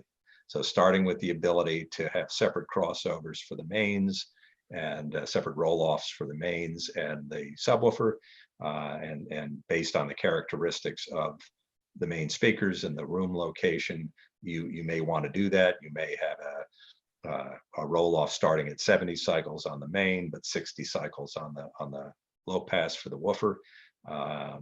It somewhat uniquely gives you the ability to adjust the specific crossover point, the cue of that crossover point. So if you say the crossover to the woofer to the mains is 60 cycles, well, right at 60 cycles, you've got the overlap of the two systems. And you can adjust that up on the woofer or the mains, or down, both up, both down, just to look at that handoff point. It's called a damping control, and it's really, again, adjusting the cue of the crossover frequency. Then you've got a balance control that is literally taking the signal and either tilting it towards the woofer, like a left-right balance control, or tilting it towards the mains. And these are all things that you do by ear. As you grow comfortable with the system, you'll make little adjustments to them. There's a very handy bypass control, so you can take the woofers out completely, which, if you've got it right, is kind of fun to do, because it will make the best sounding full range speakers in the world sound broken. Like, what did you do? Well, I just took the woofers out, right? That's the only thing I did. They're back to the way you thought you loved them, but you didn't love them once you heard how much better they could be. And you can also similarly mute just the woofers or mute just the mains. So if you wanted to hear something going on with just the woofers, you can mute the mains and just listen to the subs on their own. But it's a tuning tool. It's not that complicated to get set up, because although you can certainly sweep the room, and you should understand, where the modes are, where the room is peaking, and where the room has some cancellations. And there's a whole thing that we teach about placement of the woofers to try to get that right. But let's assume you've done that. You've got your placement pretty well down. It is just something you tune by ear from the woofer to the mains. And again, it's not that hard to get it right. What I love in y'all's setup, talking about turning one sub off and then the other one off and that kind of thing, vice versa. So it basically, the crossover helps an awful lot in a big setup and that kind of thing. So I know I've seen that come to help us in setups. It makes it a lot easier than unplugging stuff all the time and turning stuff down and off and all that kind of thing. The crossover is really, really good. Quite honestly, we've got some of those in some very, very high-end systems. And a lot of people say, well, wow, I want to put this crossover in the middle of all that, and I would say absolutely yes, you do. So you end up finding it's a great product, and the parts quality and that kind of thing inside of it is pretty amazing as well. And even the circuit design is just beautiful. So what I would always say to the uber purist, and I get that, and the uber purist is saying, well, it's more electronics in the signal path, and that's correct. It is. We've made those electronics as transparent as we possibly can. But if you don't cross over your system, you have all the inherent challenges with asking your main amplifier and your main speakers to deliver very low bass. and you're going to drive up the distortion of both the amplifier driving the speakers and the speakers themselves as a consequence. So, to me, the lesser of the evils by far is to insert the CR1 and take care of those other problems and have a much better integration of the subs to the mains, and have the subs in the first place, right? Delivering the low bass. That is, as I say, and I won't name drop, but I've now set up systems with our woofers and some of the most highly regarded full range systems. The systems, in other words, that people go, oh no, you'd never put a subwoofer with this brand or with that speaker, right? And in 100% of the cases, the people who had the reservations were the people who were the most enthusiastic about how much better it sounded. Yep. And again, the beauty of the bypass button is if you have any doubts, just return it back to stereo with no woofers and see what you think. Yep. Please undo that button. Yeah, exactly. Yes, I totally agree with you. I think a lot of times we get, we're guys, we get these little 3-letter things stuck in our head, and then we start searching for that, and it limits our ability to kind of take ourselves farther sometimes. I know that I at one point was, oh, you don't want subs because, gosh, it's going to dirty up the mid-range and all that kind of thing. Well, that's just simply not true when done properly with really, really well-made products. And JL Audio certainly fits that bill. So, yes, exactly. So we're gonna, I know we've already talked a little bit about J-Link, so tell us a little bit about patents. I know that you've mentioned some. We don't probably need to get into too much, but I just wanted to, y'all have some pretty exceptional patents in some areas that are pretty difficult to get patents on. So. Yeah. Well, we do, both on the electronic side and on the transducer side. And as I said earlier, transducers having been around now for a century, it's pretty hard to do something that's really new enough to get patented on. And the fact that we've got multiple, I think the company holds something like 34 patents in total, is quite remarkable. And it speaks to the sort of imagination, because that's where these things come from, of Lucio Proni and the design team and largely Lucio to come up with these novel technologies or techniques. So in general, what drives the patents is the ambition to lower distortion. I mean, that's really what all of this is about. And distortion comes from different places. It comes from the surround elements. So the overall surround I mentioned is a patented element. It comes from managing heat. So we have a couple of patents that relate specifically to how we get air movement through the voice coil area to manage heat. One of which is called the elevated frame, where the frame of the driver actually sits above the magnet structure, allows air to pull through the pole piece itself. The metal sleeve that the voice coil rides over is vented. It's cross drilled so that air can move through there. It's almost like self-cooling. When the woofer gets going, it's moving that air and just pushing it right out. I mean, there are holes. I mean, you should come to the store and take a look at this thing, because I'm just telling you, it's amazing when you see the inside of these drivers. And you have to imagine when this thing's just getting pelted with 1,000, 1,500 watts or whatever, and it's just heating and going. It needs to get cooled, and if it doesn't, it's going to die. Yes. That's exactly right. You also don't want the cone flexing. So the W cone that goes in the Fathoms and the Gothams is sort of an architectural approach. It's a unit body approach to making a rigid cone. And the profile of the you see the concave surface, but underneath that is a W profile support structure. This allows us to have a lightweight cone that doesn't flex. It's kind of like a bridge truss almost. Mm-hmm. So very rigid surface. That again is another patented technique. We have a patent, and this seems like a small detail, but it's really not, on the lead out wires. Because if the lead out wires from the voice coil, from the magnet to the voice coil, break, you don't get any sound, right? And that happens often. It happens often. They have to carry a lot of power. They've got to be flexible. You don't want them to impede the driver movement. so that's another key element of the moving system, and another element where we've managed to patent. I mentioned the concentric tube on the flat drivers that go in the in walls. Again, another completely novel invention to allow us to have a lot of cone travel within a flat piston or within a compressed basket area. So it just goes on. There's patents on the electronic side related to high damping factor, which is a measure of the amplifier's ability to control the driver's movement at the end of the day. You know, we could spend an hour or so discussing all the different patents that are involved. Very good. You know, there's obviously a ton of expertise at the company, or you couldn't get the products that you have. I know you're excited to be with them, and I know the business is, I'm pretty sure, on the ups with you guys.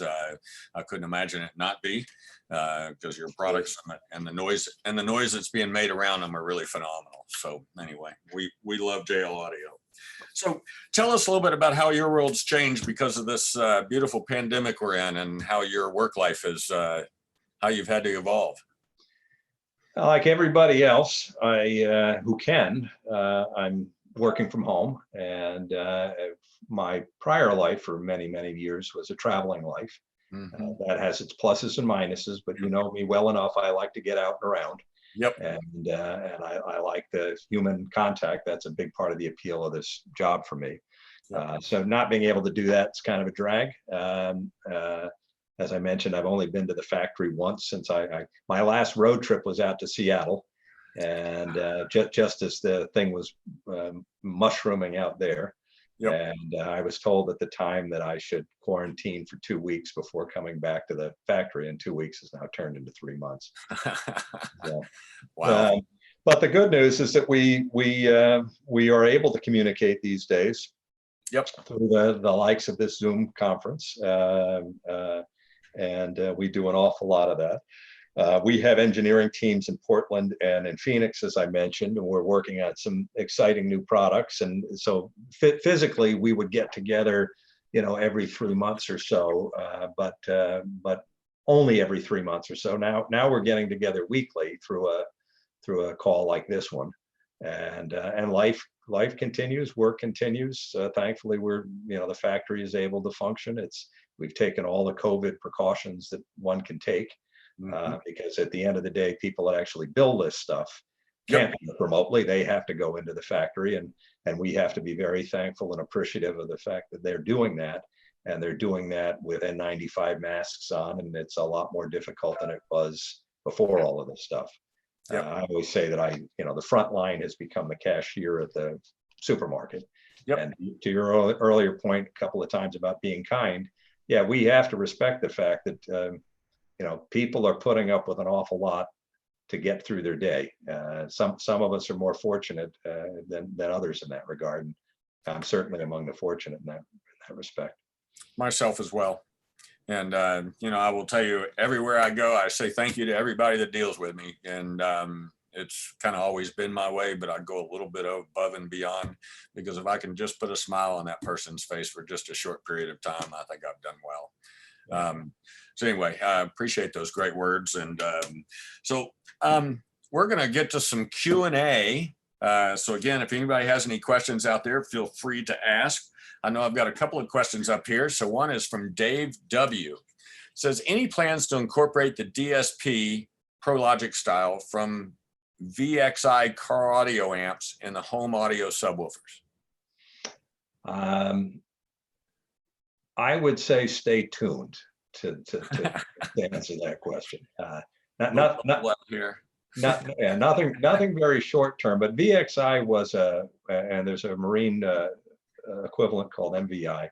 Those were breakthrough products in the car audio space. They're fully DSP tunable amplifiers, and I hadn't thought much about the car audio space in a long time, but what those installers are doing really is building their own multi-way speaker system in your car, right? So they have to integrate the tweeter with the mid-bass driver, with the mid-range, with the woofer, and VXI gives them very powerful DSP tools to do that.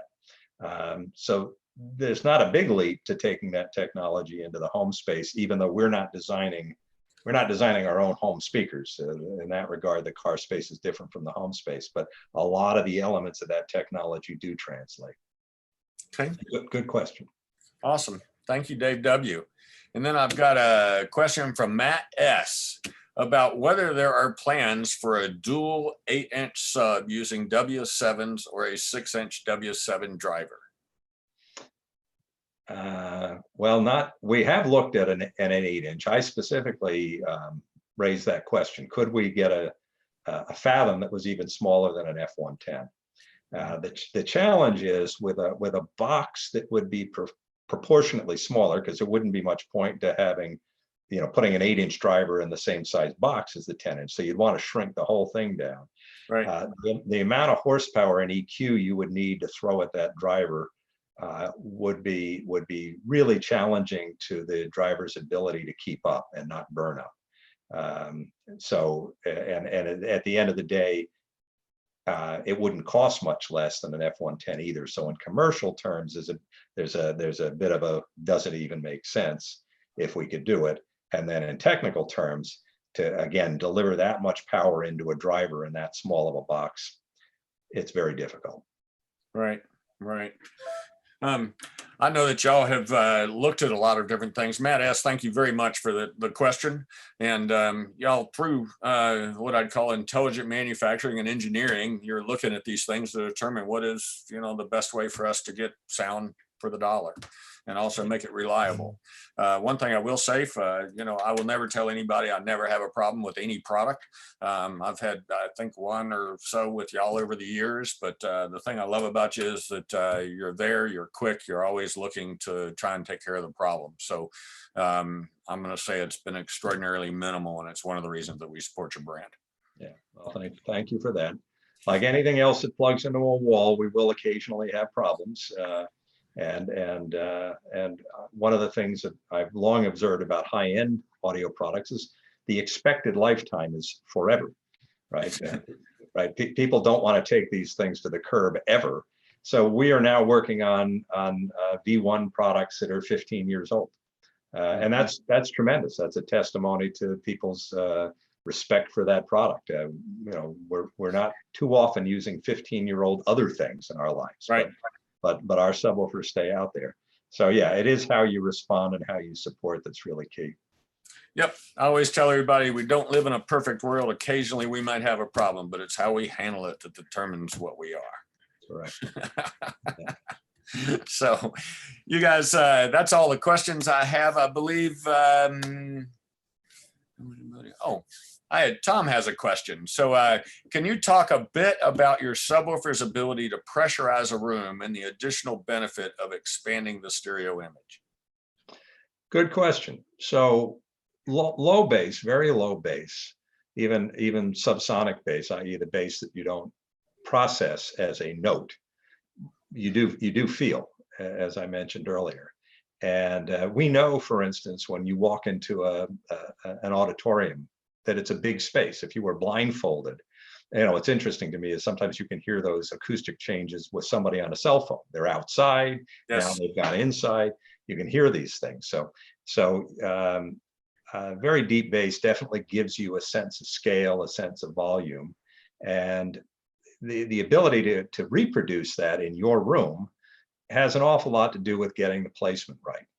And again, we could spend an hour or more on talking about room placement. We are developing a training module around that, which we can certainly release at an end user level. We're actually revising our manuals a bit to address this in some more detail, because I think it's a very important thing. The room, as we know, is arguably the most significant component in a system. Yep. And you either work with it or you fight it, depending on how you place things into it acoustically. So yeah, that is something we're going to provide some greater guidance and detail on. That's fantastic. That's fantastic. There are people out there that, I guess from what I see and what I always get asked when folks come in the store, well, I went out on the web and I looked at all this advice and now I don't know what to do. and taking something from your company, I have no problem knowing that it'll be right, and it's the channels you should follow to get your sub set up right. So Here's- probably not just JL Audio owners will be following that advice. Yes, and here's an interesting COVID story. So I've been, as I mentioned, I've been locked in my house since March, only occasionally going out. My son came down, I mentioned, he took over the office that I'm sitting in now because his work demands more quiet. And I went upstairs to my theater room and set up shop in there. And after a time, I thought, well, I'm now home, I'm locked in. I should really dial in these subwoofers. I had gotten the F112s, well, the house is new, got the F112s only a few months ago. And that started a process of saying, okay, so how do I want to set these up? What's the process? Got out a notepad, got our lead acoustic engineer and a couple of other people on the phone or on a Teams call like this. And we started knocking out the step-by-step guide. Oh, cool. And I can tell you that from where I started to where I ended, the subwoofers moved a few feet, but from a performance standpoint, it was night and day, just night and day. Because what I learned going through the process is, even though I had sort of followed the book in terms of, where the placement should have been in board of the speakers, a third of the way into the room kind of thing. Mm-hmm. When I measured the room, I discovered that they were sitting in a null. And I was fighting the room. I was not using the room to help energize the sound. Right. And so when I got them into the right spot, the thing just unlocked. The performance gain was, I would say, on the order of 12 dB of output, which is like getting a massively bigger driver and amplifier out of the same thing. So yeah, we're gonna document that and share it out to the world. And what a great story for you to have as well, for your own absolute experience with something, and you probably thought you had them pretty good, and then well, that's right. I thought the system sounded really good. It's like anything else. Until you hear it sound a whole lot better, you can be very satisfied. Yep. It just proves setup has a lot to do with all this stuff, and a little bit of knowledge behind it. Professionals like yourselves definitely contribute. So anyway, that's awesome. Well, listen, that's all the questions we have for today. So I want to thank Doug for being here and taking time out of your day and sharing your experience and knowledge with us. Well, my pleasure to be here, Alan. Thank you for doing these. Sure. I've watched a couple of them. They're very enlightening and a lot of fun. So. Well, thanks for humoring me. Listen, folks, this is Alan Jones with HiFi Chats number 15 with Doug Henderson, SVP with JL Audio. We hope y'all enjoyed today. And if you will, like and subscribe to our channel. If you have any of the previous ones that you want to watch, you can go out to YouTube and type in HiFi Buys. You'll see the little logo there, and you'll be able to listen to those. There's an awful lot of knowledge base out there, as we got from Doug as well today. So if y'all will, get out there, be kind to everyone, and remember that everybody has an opinion and yours doesn't have to be right. Perfect. So this is Alan Jones with HiFi Buys on HiFi Chats number 15 with Doug Henderson. Thank you. Yep. Thank you. Thanks, everyone. Bye. Bye-bye.